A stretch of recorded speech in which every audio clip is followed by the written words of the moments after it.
మనకు తెలుగు అక్షరాభ్యాసంలో భాగంగా ఒత్తుల పట్టికను పరిచయం చేస్తున్నాం. ఒకసారి ఒత్తులకు ఏది ఎలా పలకాలో చదువుతాం, ఏ ఒత్తులు ఎలా రాయాలో ఎలా పలకాలో చదువుతాం. ఒకసారి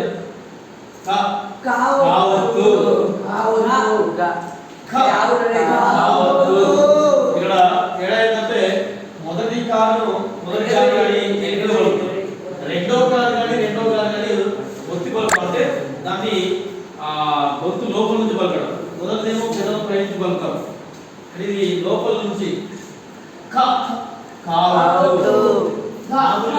మొదటిగా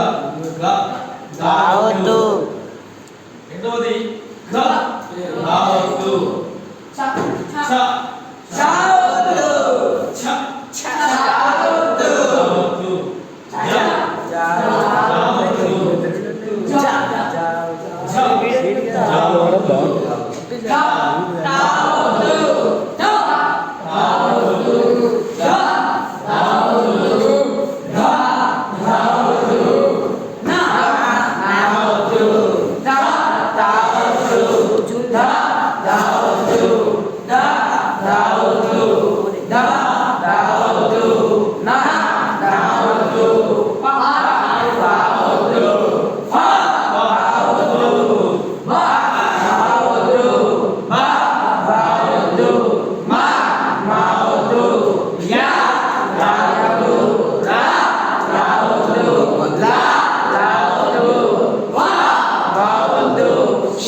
స్పష్టంగా వస్తుంది కాబట్టి ఇవి అందరు ఖచ్చితంగా